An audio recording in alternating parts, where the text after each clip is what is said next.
In the life of a practitioner, there comes a moment when all noise dissipates, not just the external distractions, but the internal chatter that never seems to rest. This silence is not emptiness, it is presence. When the body stills and no longer seeks sensation, the true voice of the self begins to emerge.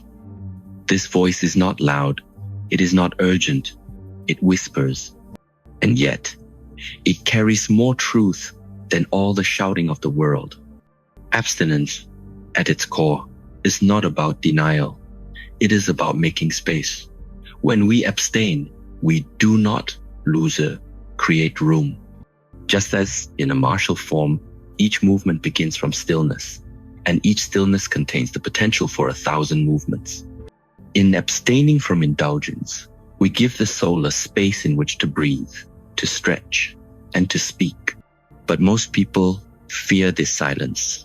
They fear the void, and so they run from one pleasure to the next, from one distraction to another, hoping to avoid the encounter with the self. However, the path of mastery is not one of escape. It is one of confrontation. A true practitioner sits with this silence, not to be punished by it, but to understand. When you are no longer bound by craving, you begin to observe with clarity. The senses, once flooded, become sharp. The mind, once clouded, becomes like a polished mirror. And in that reflection, you see the self, not the image you show to the world, but the one that has always been there, waiting in the quiet. Many believe that indulgence brings fulfillment, that the more we consume, whether it be food, attention, pleasure, the more alive we become. But true life does not come from consumption. It comes from connection. And connection requires space, discipline, and depth. Abstinence is the invitation to reconnect not with the world, but with the essence. In the monastery, we train not to become less human, but more aware of what it means to be human. The fast is not about hunger, it is about recognition. The vow of silence is not about withdrawal, it is about tuning into subtler truths. Likewise, abstinence from pleasure is not a war on joy. It is the refinement of joy. A deeper form of happiness arises when you no longer need something external to validate your existence. Each indulgence, unchecked, becomes a chain. Over time, we become slaves to our own habits. We say we are free, but our desires rule us. The purpose of abstinence is not to suffer it, is to free ourselves from those chains. And in that freedom, we find a serenity that cannot be purchased, only cultivated. Fulfillment is not something to be chased. It is something to be realized. And often, the realization only comes after everything else has been removed. In silence, in stillness, and in abstinence, we meet the soul. And when the soul speaks, there is nothing left to prove. Your body is not the enemy, it is the gatekeeper. In the teachings of the Shaolin Temple, we do not separate body and spirit. We train both, because both are essential. However, there are times when the body's voice must quiet down, so that the soul can rise to the surface. Abstinence is not a punishment to the body. It is a discipline for the soul. When you deprive the body of comfort, even for a short while, something remarkable begins to happen. Your awareness sharpens. The boundaries between what you want and what you need become clearer. You begin to notice the subtleties of life, a breath, a sensation, a feeling. And through these subtle details, you enter the present moment fully. The body, when constantly satisfied, becomes dull. But when it is refined through discipline, it becomes a temple. Every movement becomes sacred. Every stillness becomes meaningful. And in this sacred space, the soul begins to speak not in language, but in understanding. This is the true purpose of abstinence, to transform the body into a vessel of clarity, to empty it of noise so that truth can fill the space. The more refined your vessel, the more potent your presence. The more silent the body, the louder the soul. When the practitioner sits in silence, resisting the urge to move, to act, to grasp what remains, a great deal of discomfort at first, restlessness, even fear. But if one waits patiently, beyond that threshold, another voice arises. This voice does not come from the mind, nor from the body. It emerges from a deeper place, the soul, and it speaks, not in words, but in insights. Desire, when left unchecked, becomes a storm. It clouds perception, it obscures clarity. But in abstinence, the storm begins to settle. You begin to see the sky beyond the clouds. Many people spend their entire lives reacting, never truly choosing. But once desire is no longer in control, you begin to choose with intention. This is the beginning of wisdom. Each time you say no to a craving, you are not weakening yourself. You are strengthening your spirit. It is not about deprivation. It is about redirection. Energy that was once spent chasing is now available for deeper seeing, deep listening. And when that voice within speaks, it reveals truths about who you are, why you suffer, and how to become free. This is why silence is necessary. This is why stillness matters. Abstinence is not about saying no to life. It is about saying yes to something higher, something deeper. And once you have heard the voice of the soul, the noise of the world loses its power. There is a hunger that destroys, and there is a hunger that teaches. The first is blind, it consumes without knowing why. The second is aware, it asks questions. When you practice abstinence, you meet your hunger, you confront it, you watch it rise, you feel its power, but you do not obey it immediately. Instead, you listen. What does this hunger truly want? Is it the food, the pleasure, the distraction, or is it connection, purpose, peace? When we abstain, we begin to see what lies underneath the hunger. And often we discover that it is not the body that is starving, but the soul. The soul is hungry for meaning, for simplicity, for presence. In this way, hunger becomes a teacher. It reveals our patterns. It reveals our addictions. It reveals where we are not free, but only if we are willing to stay with it. Most people run from hunger seeking instant satisfaction, but a practitioner remains with the sensation, observing, breathing, understanding. This is not self-torture. It is self-discovery. And in this discovery, we find power, not the kind of power that controls others, but the kind that brings mastery over the self. This is the power that comes from restraint, from patience, from discipline. And through this power, the soul begins to awaken. The soul is always speaking. But to hear it, we must become quiet. We must become still. We must create space between the thought and the action, between the craving and the consumption. This is the essence of abstinence. It creates the space for listening. Most people mistake noise for life. They believe that to feel alive, they must constantly be doing, eating, scrolling, talking. But the practitioner knows life is not found in the noise, it is found in awareness. And awareness requires stillness, not just of the body, but of the mind, not just of movement, but of intention. When the body is silent, you start to notice the subtle movements of your own spirit, the way it contracts in fear, the way it expands in love, the way it rises in clarity. These are not things you can read in a book or hear in a lecture. They are realizations born from your own direct experience when you choose to be still. This is why abstinence is not just about avoiding something. It is about entering into relationship with something deeper. You begin to feel the presence of your own soul. You begin to trust its guidance. And once that connection is made, your life changes not from the outside, but from within. The average person swings like a pendulum chasing pleasure, avoiding pain. But the practitioner learns to step off the pendulum, to observe both states, and to move beyond them. Abstinence helps with this movement. It breaks the cycle of reaction. It brings you into awareness. Pleasure is not evil. Pain is not punishment. Both are teachers.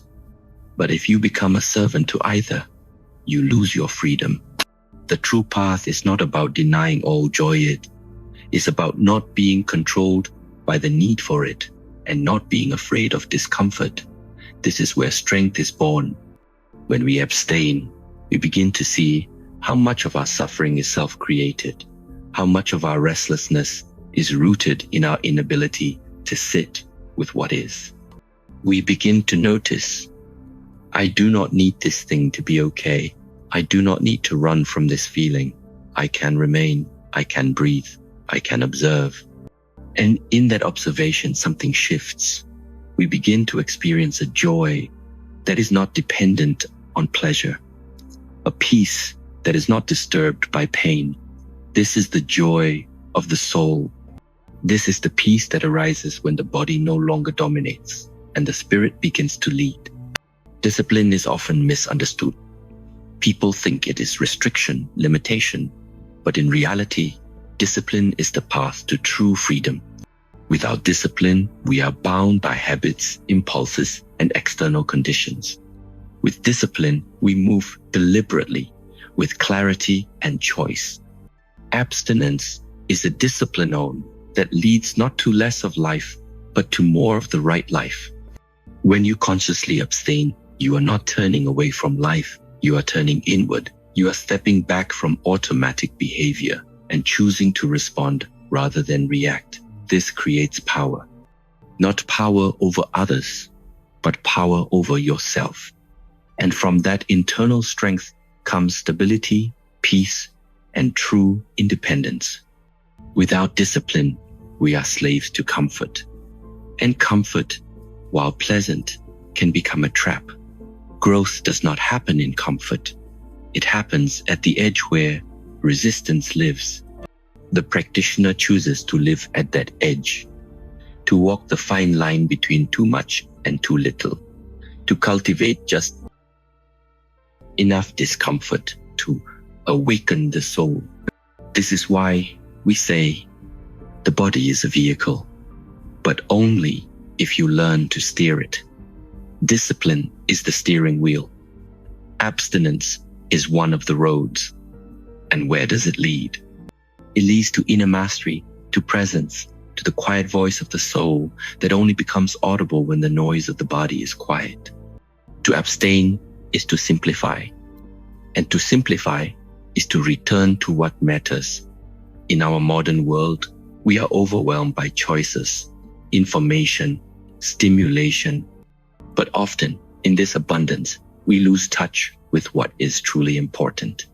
Voluntary simplicity is the art of choosing less so that you may experience more.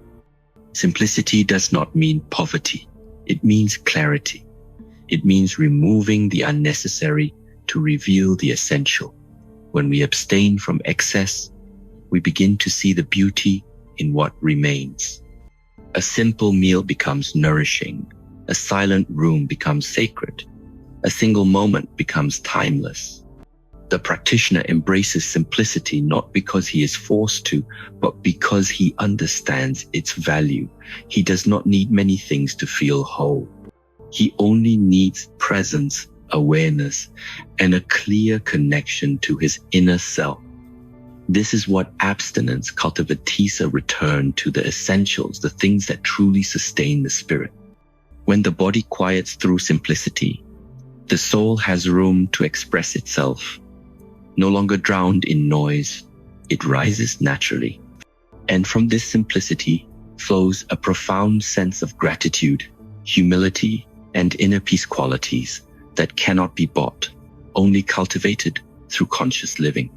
In the path of a warrior, listening is a vital skill, not just listening with the ears, but with the entire being. To listen to the breath, to the heartbeat, to the subtle messages that arise from within. Abstinence sharpens this listening. When external noise is reduced, internal sensitivity increases. The body begins to speak in subtler ways. You notice the tension in your shoulders, the tightness in your chest, the flow of your breath. You listen to your dreams, to your emotions, to the rhythm of your thoughts. This is not overthinking. It is deep listening. It is intuitive awareness. Many people are disconnected from their own bodies. They only notice when there is pain. But a practitioner learns to listen before the pain arrives. This requires stillness. It requires simplicity. It requires silence. Abstinence helps create all three, and through them, we cultivate deeper self-understanding. This is why we train, not to become superhuman, but to become fully human, to know ourselves not just as thinkers or doers, but as living, breathing beings. And through this knowing, the soul begins to communicate not in words, but in feeling, presence, and insight. Where your attention goes, your energy flows. Most people allow their attention to be scattered, moving from one stimulation to the next, pulled by desires and distractions. Abstinence is the practice of reclaiming your attention, of choosing where your energy will go, and in doing so, you direct your life with intention. When you abstain, you remove the constant input that drains your energy. You begin to notice how much power was being lost in chasing things that did not matter. And as you gather this energy, you feel a shift.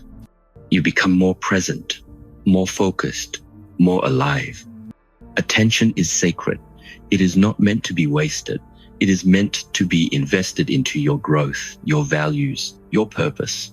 Abstinence creates the space for this investment. It allows your mind to settle, your heart to open, and your spirit to expand. In this state, you begin to experience life not as a blur, but as a sacred unfolding. Each moment becomes meaningful. Each breath becomes a gift. This is the shift from being a passenger in life to becoming the driver. This is the transformation from distraction to awareness, from noise to inner guidance. In the path of a warrior, listening is a vital skill, not just listening with the ears, but with the entire being. To listen to the breath, to the heartbeat, to the subtle messages that arise from within. Abstinence sharpens this listening. When external noise is reduced, internal sensitivity increases. The body begins to speak in subtler ways. You notice the tension in your shoulders, the tightness in your chest, the flow of your breath. You listen to your dreams, to your emotions, to the rhythm of your thoughts. This is not overthinking. It is deep listening. It is intuitive awareness. Many people are disconnected from their own bodies. They only notice when there is pain.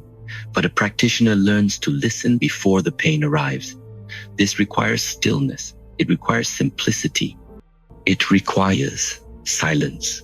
Abstinence helps create all three, and through them, we cultivate deeper self-understanding. This is why we train, not to become superhuman, but to become fully human, to know ourselves not just as thinkers or doers, but as living, breathing beings. And through this knowing, the soul begins to communicate not in words, but in feeling, presence, and insight. Craving is not the enemy. It is a compass. It shows us where our attachments lie, where our wounds still ache, where our sense of lack still lives. When we abstain, we do not suppress the craving. We observe it, we study it, we follow it inward to its root. What am I really craving? Is it food or is it comfort? Is it pleasure or is it love? Is it entertainment or is it escape? When we ask these questions without judgment, craving becomes a doorway, not to indulgence, but to understanding. And through this understanding, we grow. Every craving is a mirror. It reflects our current state of mind, our unresolved pain, our longing. When we meet it with awareness, we stop being controlled by it. We transform it into fuel for our spiritual journey. This is the power of abstinence. It turns craving into clarity. And with this clarity, we begin to choose differently. We begin to nourish ourselves in deeper ways. The craving for sugar becomes the craving for rest. The craving for stimulation becomes the craving for silence. And as these shifts occur, we move closer to the voice of the soul, quiet, steady, unwavering. There is a space within every human being that is untouched by noise, untouched by fear, untouched by desire. It is sacred, but for most, it remains unknown, hidden beneath layers of distraction and constant stimulation. Abstinence is the key that unlocks the door to this inner temple. When we turn down the volume of the body, we begin to hear the quiet song of the soul. This sacred space is not built with stone. It is built with presence, with patience, with discipline. And once accessed, it becomes a refuge, a place where clarity replaces confusion and calm replaces chaos. To reach this space, one must pass through discomfort. You must face your restlessness, your cravings, your old conditioning. But what you discover on the other side is not emptiness, it is vastness, a silence that is alive, a stillness that moves, a presence that transforms. This is why the masters say, the journey is inward. The sacred is not far away. It is here, inside you. But only the still can find it. Only the quiet can hear it. And only the disciplined can remain with it long enough for it to speak. Every act of abstinence is a small death. The death of an old habit, an old identity, an old illusion. But with every death, there is a rebirth. Something new begins to emerge. Not a new version of the ego, but a new way of being. A self that is less reactive, more aware, more free. Rebirth is not dramatic. It is subtle. It happens quietly. Over time, you begin to see with new eyes, hear with new ears, feel with a deeper heart. This is not change imposed from the outside. It is transformation born from the inside. And it happens when the noise fades and the soul is given space to speak. The practitioner dies many small deaths, not out of despair, but out of devotion to truth. Each act of letting go makes space for something more real to take root. Each time you abstain, you peel back a layer of illusion. And with each layer removed, your essence becomes more visible. This is not a philosophy. It is a lived experience. The soul does not speak in theories. It speaks in truth, in silence. In the still rebirth that happens when you finally stop running from yourself and begin to walk toward your true nature. Now that the body is silent and the soul has spoken, what comes next? This is the question each practitioner must answer for themselves. Abstinence is not the destination. It is the beginning of a new relationship with life. A life not ruled by craving, but guided by clarity. Not driven by habit, but anchored in awareness. From this place of stillness, we re-enter the world not as escapees, but as contributors. We speak, we move, we act, but with intention, with consciousness. The energy once used for indulgence is now directed toward mastery. The space once filled with distraction is now filled with presence. This is the path of the martial artist, the meditator, the modern monk. Not a life of isolation, but of integration. Abstinence is not about what we reject, but about what we protect, the inner space, the sacred center, the voice of the soul. We protect it not with walls, but with wisdom. So walk forward now, not with haste, but with purpose. Carry the silence with you. Let it guide your actions, your choices, your presence. When the body goes silent, the soul speaks. And if you continue to listen, That voice will become the compass that leads you home